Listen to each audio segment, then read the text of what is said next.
গতকাল সোনারাঙ্গা থানাধীন আরামবাগ নামক জায়গায় একটা বাড়িতে বেশ কিছু সন্ত্রাসী বড় কোনো অপরাধে যুক্ত হওয়ার জন্য, অপরাধ কর্ম সারার জন্য একত্রিত হয়েছে। এরকম একটা সংবাদের প্রেক্ষিতে এসি সোনারাঙ্গা জোন এবং ওসি তার একটা টিম নিয়ে ওই আরামবাগ এলাকায় যায়।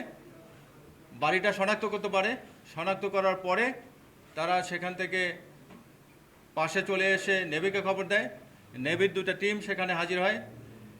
নেভি এবং পুলিশ যৌথভাবে এখানে রেড দেওয়ার চেষ্টা করে। রেড দেওয়ার সময় সন্ত্রাসীদের পক্ষ থেকে গুলি ছোড়া হয়। এরপর দুই পক্ষে গুলি চলে বেশ কিছুক্ষণ।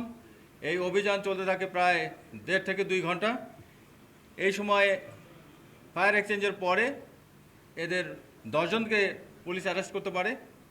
10 জনের মধ্যে আমি প্রমিনেন্ট পলাশ শেখ, তারপর রুবেল ইসলাম লাবলু ওরফে কালা লাবলু, নূরে আলম সিদ্দিকী, ইমরান হোসেন ওরফে ট্যাটু ইমরান, সৈকত রহমান, ফজলে রাব্বি রাজন, রিপন, গোলাম রব্বানী, ইমরানুজ্জামান এবং শহীদুলের ব্যাপারে আমরা জেনেছি আরও কিছু লোক পালায় যেতে পারে, সেটা আমরা জিজ্ঞাসাবাদের প্রেক্ষিতে জানতে পারবো।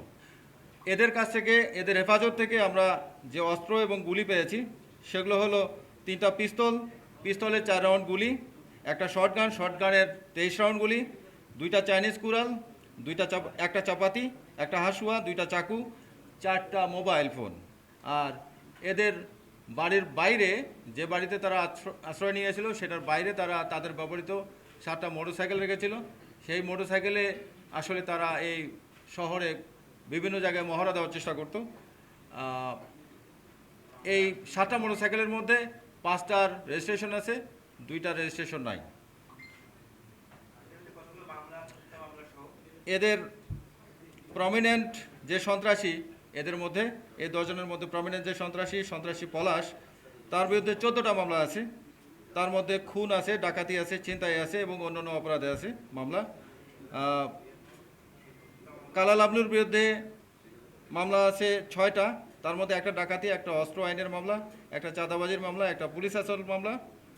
আর নূরে আলম সিদ্দিকী ওরফে লিওন শরীফের বিরুদ্ধে 2টা মামলা, ইমরান হোসেন ওরফে ট্যাটু ইমরানের বিরুদ্ধে 1টা মামলা, ফজলে রাব্বি রাজনের বিরুদ্ধে 1টা এবং অন্য যারা আছে তো প্রত্যেকের বিরুদ্ধে 1-2টা করে মামলা আছে।